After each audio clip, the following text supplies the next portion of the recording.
ഇതുപോലെ da Vinci റിസോൾവിന്റെ free വെർഷനിലും ഏതെങ്കിലും ഒരു ഭാഗത്ത് മാത്രമായിട്ട് മാസ്ക് ചെയ്ത് കളർ ചെയ്യാൻ പറ്റും.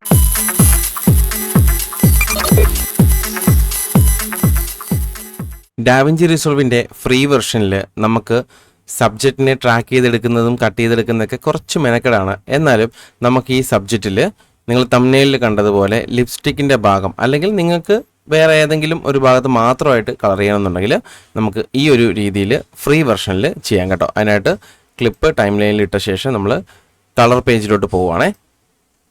കളർ പേജിൽ വന്നു കഴിഞ്ഞാൽ നിങ്ങൾക്ക് ഈ ഭാഗത്തായിട്ട് വിൻഡോ കാണാൻ പറ്റും. ഈ ഒരു ടാബ് ഓപ്പൺ ചെയ്യാം. ഓപ്പൺ ചെയ്ത് കഴിയുമ്പോൾ കുറേ ഓപ്ഷൻസ് കാണാം. സ്ക്വയർ കാണാം, റൗണ്ട് കാണാം, അങ്ങനെ കുറേ ഉണ്ട്. അതിൽ ഇവിടെ ഒരു പെൻ ടൂൾ കൊടുത്തിട്ടുണ്ട്, അതൊന്ന് ക്ലിക്ക് ചെയ്യാം. ക്ലിക്ക് ചെയ്ത് കഴിഞ്ഞാൽ നമുക്ക് ഈ ഒരു വീഡിയോയിൽ ഒന്ന് മൗസ് സ്ക്രോൾ ചെയ്ത് കഴിഞ്ഞാൽ ഇത് സൂം ചെയ്ത് വയ്ക്കാം. സൂം ചെയ്തിട്ട് ഏത് ഭാഗത്താണ് നമ്മൾ കളർ ചെയ്യാൻ പോകുന്നത് ആ ഒരു ഭാഗം സൂം ചെയ്ത് വയ്ക്കാം. ഞാനിവിടെ ഈ ലിപ്പിൻ്റെ ഭാഗമാണ് കളർ ചെയ്യാൻ പോകുന്നത്, അതുകൊണ്ട് അത് സൂം ചെയ്ത് വയ്ക്കുകയാണ്.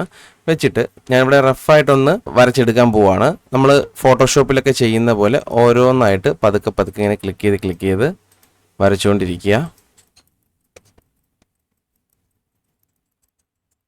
ഓക്കെ, ഫുള്ള് കംപ്ലീറ്റ് ചെയ്തു. ഇപ്പോൾ ഇവിടെ നിങ്ങൾ ഈ ഒരു നോഡിൽ നോക്കിക്കഴിഞ്ഞാൽ അവിടെ മാസ്ക് വീണ്ടുള്ളതായിട്ട് കാണാൻ പറ്റും. ബാക്കിയുള്ള എല്ലാം ഫുള്ള് മാഞ്ഞിട്ടുണ്ട്. ഈ ലിപ്പ് മാത്രമായിട്ട് ഇവിടെ കാണാൻ പറ്റും. ഒരു പക്ഷേ ലിപ്പ് സെലക്ട് ആയിട്ടില്ല എന്നുണ്ടെങ്കിൽ, ഈ അകമല്ല പുറം ഭാഗമാണ് നിങ്ങൾക്ക് സെലക്ട് ചെയ്യുന്നതെങ്കിൽ ഇവിടെ വന്നിട്ട് ഇത് ഇൻവേർട്ട് ചെയ്ത് കൊടുത്താൽ മതി. ഇവിടെ ഞെക്കുമ്പോൾ ഇൻവേർട്ട് ആവും. അപ്പോൾ പുറം ഭാഗം സെലക്ട് ആവും, അകത്തത് മാസ്ക് വീഴും. മനസ്സിലായോ? ഇപ്പം നടന്നിരിക്കുന്നത് പുറത്ത് മാസ്ക് ഉണ്ട്, ഈ അകം ഭാഗം മാത്രം നമുക്ക് കാണുന്ന രീതിയിൽ വിസിബിൾ ആയിട്ടുണ്ട്. ഓക്കെ, അപ്പോൾ നമ്മൾ ഇനി എന്ത് കളർ ചേഞ്ച് ചെയ്താലും ഈ ഒരു ഭാഗത്തായിരിക്കും എഫക്റ്റ് ചെയ്യാൻ പോകുന്നത്. അതിനായിട്ട് ഞാനിവിടെ ജസ്റ്റ് നമുക്ക് കളറൊന്ന് ബൂസ്റ്റ് ചെയ്ത് നോക്കാം. ശക്കലം ഞാൻ കളറൊന്ന് ബൂസ്റ്റ് ചെയ്യാണ്. ഓക്കെ, ഒരു ശകലം മതി, ഒരുപാട് ചെയ്യുന്നില്ല. വീഡിയോ ശകലം ക്വാളിറ്റി കുറഞ്ഞാണ് കേട്ടോ, അതുകൊണ്ട് ശകലം കളറൊന്ന് ഞാൻ കൂട്ടിയിട്ടുണ്ട്. എന്നിട്ട് ഇവിടെ ഓഫ് ചെയ്ത് കാണിച്ചു തരാം. കണ്ടോ, കുറച്ചുകൂടെ വേണമെങ്കിൽ നമുക്കൊന്ന് കൂട്ടി വയ്ക്കാം. കുറച്ച് സാച്ചുറേഷൻ കയറ്റി കൊടുക്കാം.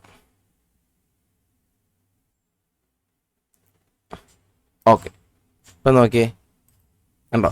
ഇനി നമുക്ക് ഈ ഒരു സെലക്ഷൻ മാറ്റിയിട്ട് നോക്കണമെന്നുണ്ടെങ്കിൽ ഈ മുകളിൽ കാണുന്ന ഈ ഒരു ഭാഗത്ത് ക്ലിക്ക് ചെയ്ത് കഴിഞ്ഞാൽ ആ ഒരു സെലക്ഷൻ പോകും. ഇപ്പോൾ സൂക്ഷിച്ച് നോക്കിക്കഴിഞ്ഞാൽ നിങ്ങൾക്ക് കാണാം ഈ ഒരു ഭാഗമൊക്കെ ക്ലിയർ ആയിട്ട് വരച്ചത് നമുക്ക് അറിയാൻ പറ്റുന്നുണ്ടല്ലേ.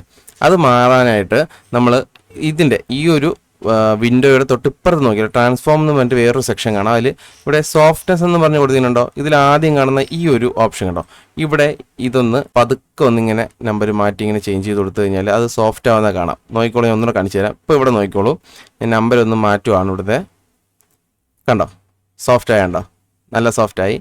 അത് എത്രത്തോളം വേണമെങ്കിലും നിങ്ങൾക്ക് സോഫ്റ്റ് ആക്കാം കേട്ടോ. ഞാൻ നല്ല സോഫ്റ്റ് ചെയ്ത് വെച്ചിട്ടുണ്ട്. ഇനി നമ്മളൊന്ന് ഓഫ് ചെയ്ത് നോക്കുക. ഓക്കെ, ഇനി നമ്മൾ ഈ ഒരു ലിപ്പ് നമ്മൾ സെലക്ട് ചെയ്ത് വെച്ച ഭാഗം ഈ വീഡിയോ ആയിട്ടൊന്ന് ട്രാക്ക് ചെയ്യണം. അല്ലാന്നുണ്ടെങ്കിൽ നമ്മൾ പ്ലേ ചെയ്യുമ്പോൾ സ്വാഭാവികമായിട്ടും ഇത് മാറി അങ്ങ് പോവും. അതുകൊണ്ട് പ്ലേ ചെയ്യാതെ ഈ ഒരു കളറൊക്കെ ചെയ്തതിന് ശേഷം അല്ലെങ്കിൽ കളർ ചെയ്യുന്നതിന് മുമ്പും ചെയ്യാം കേട്ടോ. എന്നിട്ട് നമ്മൾ ഇവിടെ തൊട്ടിപ്പുറത്ത് ഈ വിൻഡോയുടെ തൊട്ടിപ്പുറത്തൊരു ഓപ്ഷൻ കാണാം, ട്രാക്കർ എന്ന് പറഞ്ഞിട്ട് അതിലൊന്ന് ക്ലിക്ക് ചെയ്യുക. അതിൽ ക്ലിക്ക് ചെയ്യുമ്പോൾ ആ ഒരു സെലക്ഷൻ ഒന്നുകൂടി അവിടെ വരും. ഈ സെലക്ഷൻ വന്നിട്ടില്ല എന്നുണ്ടെങ്കിൽ എന്തൊക്കെയാലും വരും, വന്നില്ല എന്നുണ്ടെങ്കിൽ ഈ ഒരു ഭാഗത്ത് സെലക്ട് ചെയ്ത് കൊടുത്താൽ മതി. ഈ പവർ വിൻഡോ ഓൺ ആക്കി കൊടുത്താൽ മതി.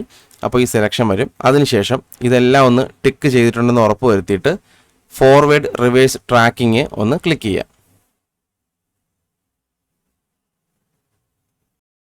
ഓക്കെ, ഫുള്ളി വീഡിയോ ആ ഒരു ഭാഗം മൊത്തം ഒന്ന് ട്രാക്ക് ചെയ്തെടുത്തിട്ടുണ്ട്.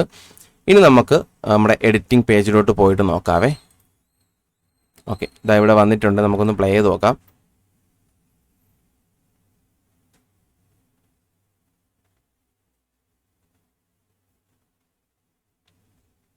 കണ്ടോ, വേറെ കുഴപ്പമൊന്നുമില്ലാതെ കിടിലായിട്ട് അത് മൂവ് ചെയ്യുന്നുണ്ട്. അത് ട്രാക്ക് ചെയ്തുകൊണ്ടാണ് കേട്ടോ. അപ്പോൾ ഇത്രയേ ഉള്ളൂ. ഫ്രീ വെർഷനിൽ നമുക്ക് ഇതുപോലെ ചെയ്യാം. നിങ്ങൾക്ക് ഇപ്പോൾ ഉദാഹരണത്തിന് ഇപ്പോൾ ഞാൻ കാണിച്ചു തരാം. ഈ ഒരു ഭാഗത്തുള്ള ഈ ഒരു പാടുണ്ടോ, ഇത് നമുക്ക് ഇതുപോലെ മാസ്ക് ഉപയോഗിച്ച് ബ്ലർ ചെയ്തിട്ട്, മുമ്പ് ഞാൻ കാണിച്ചിട്ടുള്ളതാണ്, മാസ്ക് ചെയ്തിട്ട് ബ്ലർ ചെയ്ത് ഈ ഒരു പോയിന്റ് മാത്രമായിട്ട് നമുക്ക് ട്രാക്കർ ഉപയോഗിച്ചിട്ട് റിമൂവ് ചെയ്യാനായിട്ടൊക്കെ പറ്റും കേട്ടോ. വീഡിയോ ഉപകാരപ്പെട്ടെങ്കിൽ ലൈക്ക് ചെയ്യുക, ഷെയർ ചെയ്യുക, സബ്സ്ക്രൈബ് ചെയ്യുക. അടുത്തൊരു വീഡിയോ കാണുന്നവരെ ബൈ.